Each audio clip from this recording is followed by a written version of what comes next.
Hello everyone, welcome to my YouTube channel. If you're new here, welcome. If not, welcome back. So today I'm going to be sharing with you all some books that I actually picked up at either Half Price Books or Second and Charles. I can't even remember, but y'all, the funniest story is that I wanted to actually release this video second of all of my book hauls, and when I got ready to edit the video last night, the footage was not even there. And I know I had recorded the footage because I took a thumbnail. So I looked on my laptop, looked on both my phones, and I could not find the video. And it's so crazy because I even got footage from the places that I got some of the books, and I was so shocked because I was like, there is no way I sat there and recorded like a 25-minute video and then I erased it. So obviously I'm recording the video again because I must have deleted the file. I don't even know how I deleted the file, y'all, but I must deleted the file. But anyway, without further ado, we're going to get into the books that I actually got either from Half Price Books, Second and Charles, the Goodwill. All of these books are about African American or African authors or people of color. So the first one I got is James, and now I've already read this. This is pretty much like a retelling of Huckleberry Finn. So if you're not familiar with that, I don't know if you want to go read The Adventures of Huckleberry Finn at your leisure. Me, I have no intentions on ever reading that again. But I did enjoy Percival Everett's retelling from James's perspective. This was my favorite read from 2025. And when I tell y'all, I definitely want to read this again. I want to read this one again. And the reason why I got the book was because I enjoyed the audiobook so much. I laughed. I was emotional. It just really gave me all the feelings. And if you know anything about Percival Everett, you know he has a very creative writing style. He knows how to pull his audience in, and he knows how to elicit all different types of emotions within one book. So I had to pick this up. This was actually $13 at Second and Charles. And y'all, this book has been there for over 6 months. Every single time I went in Second and Charles, it was there. And I was like, you know what? It's there because I need to get it. So I did get this because I wanted a trophy copy of James. And when I tell y'all, this book is so good. This book is so good. Y'all, I gotta reread this. Well, the next book has been out. I think this came out actually last year. This is A Birth of a Dynasty by Chinaza Badu. And y'all, when it comes to like African writers, especially when they're writing like fantasy, y'all, Africans can write some freaking fantasy. And I tell y'all, if you've never read like an African fantasy or mythological or folklore book by like an African writer, you're missing out. They are amazing when it comes to capturing their audience, really having the complex world building and magical systems. Y'all, Black people can write. I'm just saying. It says, after witnessing the massacre of everyone he's ever known and loved, Nkuru Mukundi. I know that's not right, but that's going to be as close as I can get. The sole surviving member of the high noble house, Nkundi of Madada, vows revenge. Mkuru flees to a small village where he hides under the guise of farm boy Khalil Rossi, unaware that the real Khalil's father is the bloodthirsty general of the Zinzeli army. So I definitely cannot wait to get into this. And then the next one is Bitter Earth by Bernice L. McFadden. So I really want to assume maybe this is like the prequel to Sugar. So if you've never read Sugar, you should definitely read that one first in order to understand the life of Sugar, which was one of the characters in the book Sugar, which was so amazing. So it is historical fiction. And when I read Sugar, I knew that I had to get this one. So this one isn't really like a sequel. It's more of like a prequel. But y'all know how someone will come out with like a book And then, or it's even like movies, they'll come out with like tons of movies and then they'll give you like a prequel. So this says the bitter earth picks up where Sugar left off on the dirt road leading to Sugar's childhood home in Short Junction, Arkansas. Here, Sugar hears a shocking revelation about unrequited love and about one man's hatred and the black magic that has cursed generations. So I cannot wait to get into this one. I already know it's going to be good because Sugar was amazing. So the next one is called The Nickel Boys, and I've been wanting this for a while. It was in my Amazon cart, but I just never really got it. But when I went to Half Price Books, I saw this one and I knew that I had to get it. So this is kind of like, and if you've ever read The Reformatory, it's something similar to The Reformatory. So it says, as the civil rights movement begins to reach the black enclave of Frenchtown in segregated Tallahassee, Elwood Curtis takes the words of Dr. Martin Luther King Jr. to heart.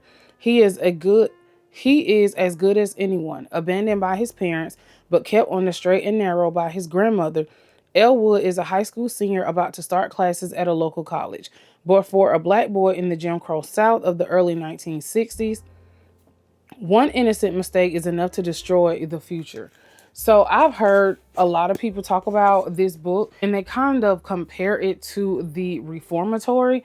So I definitely want to get into this. I've been trying to get this book for like the last year, y'all, and I just never got it. But when I saw it, even though it's in hardcover, I still got it. It had like some blemishes. And to be honest, y'all, when they look like this, when the books look like this, I wish that they would just like give a discount, because it does look like there was some like water damage to it, because all the dye from the cover of the book, literally, if y'all see that, it's on like the dust jacket of the book. But can't wait to get into this.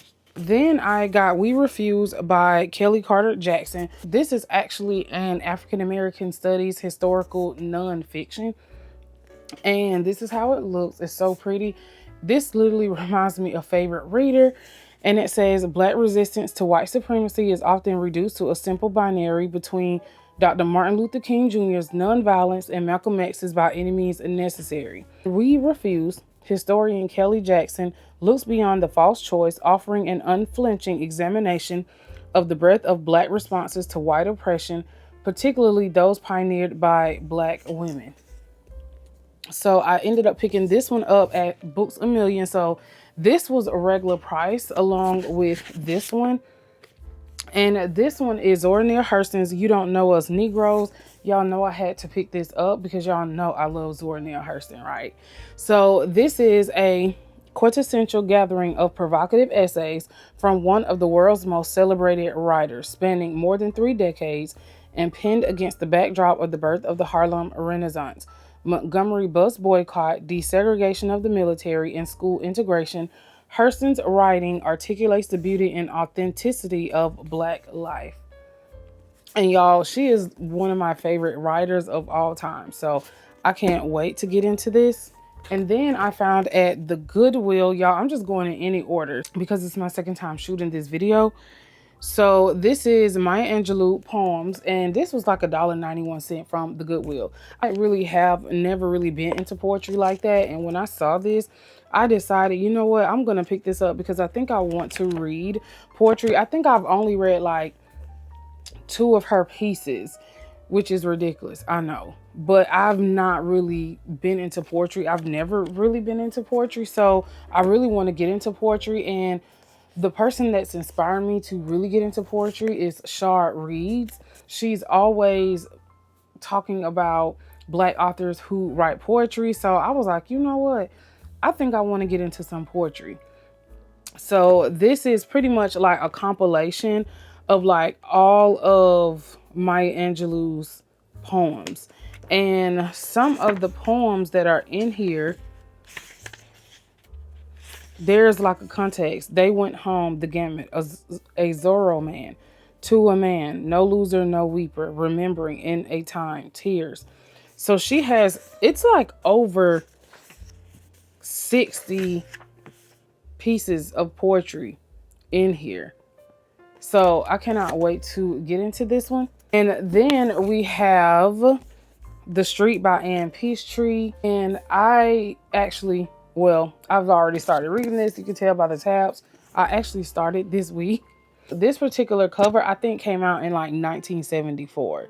And I was trying to find the OG cover, like the one that actually came out in 1946. But obviously, that's going to be very hard to find because we're in 2026. So when I get older books like this, I definitely try to see if I can find the original cover from the first published edition.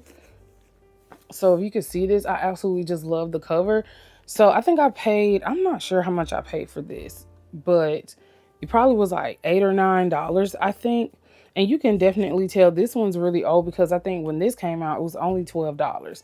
So imagine now it's what, $20 on Amazon for the new edition.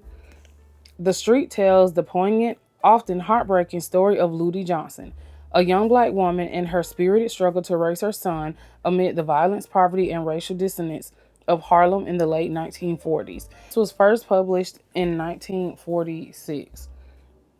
And so far, y'all, I can't tell y'all about it because I think this weekend I'm going to do a reading vlog for this. But the next book that I found at Second and Charles, I actually have the, is it the second book? I bought these out of sequence, obviously. So I think this is the first book, and A Psalm of Storms and Silence is the sequel. I did find this in the hardcover, but it was like $15. So I just chose to get the paperback cover. So it says, for Malik, the Solstasia Festival is a chance to escape his war-stricken home and start a new life with his sisters in the prosperous desert city of Ziran. But when a vengeful spirit abducts his younger sister, Nadia, as payment to enter the city, Malik strikes a fatal deal. Hopefully this is really good. I already know it's going to be good. Okay, I had to see if this sticker actually could come off because I didn't realize that sticker was actually there. So I got that. And this is called A Song of Wrath and Ruin. So the next book that I decided to get was 12 Years a Slave by Solomon Northup. And I found this one at Second and Charles as well. And I saw the movie, but I really want to get into books that have been adapted into movies because I would like to compare the movie to the books. And most of the time I'm noticing that the books are way better than the adaptation of the TV series or the movie.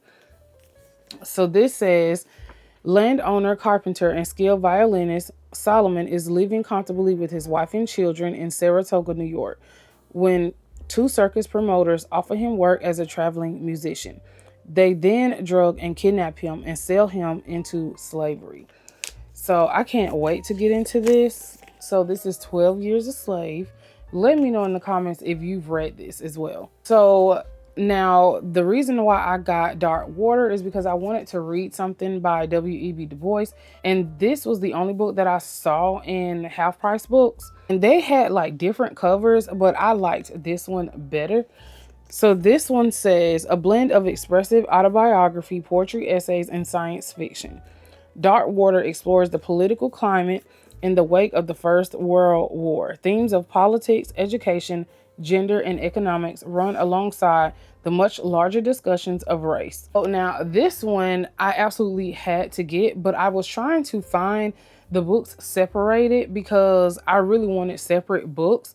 I really wanted A Raisin in the Sun, but when I was looking all over the internet, I could not find A Raisin in the Sun. And everywhere that supposedly had A Raisin in the Sun was sold out. It was literally sold out everywhere. So A Raisin in the Sun, if you do not know, was written by Lorraine Hansberry. And this was a required reading in high school. And I absolutely fell in love with the play.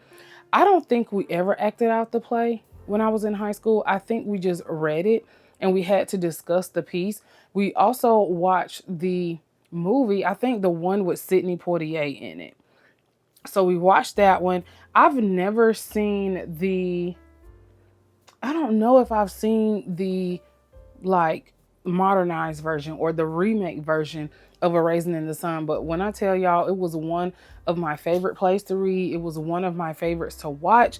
But I love the vintage play. I don't really like the modernized version. And then this one came with a second play, The Sign in Sidney Brustein's Window. I've never read that before, so I was interested to just read that as well. So I'm hoping that I like it. No, let me reframe that.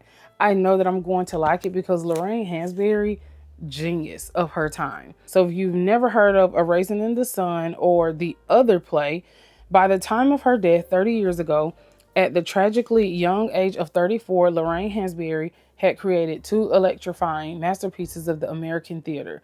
With A Raisin in the Sun, Hansberry gave this country its most movingly authentic portrayal of Black family life in the inner city.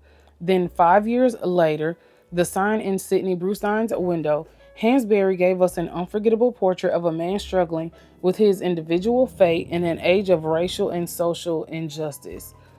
So I can't wait to read these. Like, I'm very excited to read these. The next book is called Message to the People by Marcus Garvey. And the reason why I got this one was because of Darnea DeReese. And she was actually reading this and she did a review on her channel. And I was like, you know what? I've never really read anything. Y'all, sorry for scratching. I've never really read anything by Marcus Garvey. I mean, I've read just like snippets of things he's written, but I've never really actually read like a full book. And this isn't really like,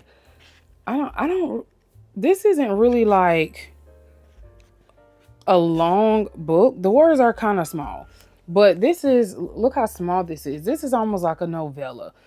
You probably could read this in like 3 hours, depending on how fast you read. So I wanted to read something by Marcus Garvey. This came from Half Price Books. When I walked in, it was literally sitting in the very front on like a book stand where people could actually see it. So I just grabbed it because it was $2.99. So why not? It says, in 1937, Marcus Garvey, founder of the Universal Negro Improvement Association and one of the most controversial figures in the history of race relations, assembled his most trusted organizers to impart his life lessons. For 1 month, he instructed this elite student body, and at its peak, the largest international mass movement of African people on topics ranging from universal knowledge and how to attain it to leadership, character, God, and the social system. So, can't wait to get into that. And then when I went to the Goodwill, I saw The Measure of a Man by Sidney Poitier. I've never read anything that he's ever written. And to be honest, it's very rare I read books that are written by men, especially Black men. Not that it was intentional, but I just never really read anything by like a Black male, except for like last year when I read James. And then I really started getting into like James Baldwin. But when I saw this, I was like, you know what? This seems interesting. So I decided to pick this up. Obviously, it was only $1.91. And it says, Sidney Poitier was the first Black actor to win the Academy Award for Best Actor for his outstanding performance in Lilies of the Field in 1963. His landmark films include The Defiant Ones, A Patch of Blue, Guess Who's Coming to Dinner, and To Sir with Love. Among other accolades, Poitier has been awarded the Screen Actor Guild's highest honor, the Life Achievement Award for an outstanding career and humanitarian accomplishment. And then it just has like blurbs by like people who've actually read this particular book. Someone like dog-eared the book, y'all. Oh, Jesus. And it's actually pictures. Oh, wow. It's like pictures in here. So y'all know I love pictures. So I definitely can't wait to read this. This seems like it's going to be good. It is a spiritual autobiography. So we're going to get into that. The last book is called Invisible Man by Ralph Ellison. Now, there are multiple editions of this book, but I love this cover the most. And I've never read anything by Ralph Ellison. I know. My task was one of revealing the human universals hidden within the plight of one who was both Black and American. and not only as a means of conveying my personal vision of possibility, but as a way of dealing with the sheer rhetorical challenge involved in communicating across our barriers of race and religion, class, color, and region, barriers which consist of the many strategies of division that were designed and still function to prevent what would otherwise have been a more or less natural recognition of the reality of Black and white fraternity. So I can't wait to read this as well. And you can definitely tell this one's aged a little bit. And I can't be the only one, but I always like to go to the copyright just to see when this edition was actually published. So the first edition was in 1947, and then this one was renewed in 1980. So I'm assuming that this cover is from 1980's publication. But anyway, that is the book haul from a plethora of places. So Second and Charles, Half Price Books, and the Goodwill. So if you have read any of these, let me know in the comments that you've read these books. What did you like about them? Let me know what y'all are reading. If you're not new to my channel, make sure you put a book emoji in the comments. If you're new to my channel, also put a book emoji in the comments. Make sure you like, subscribe. You don't have to if you don't want to, because guess what? I'm not gonna beg you, but you should. But you should. Also, if you have any hypes left, hype your girl up, because it does help support my channel and it helps other people to actually see my channel as well. Until next time, thanks for watching, y'all. Bye.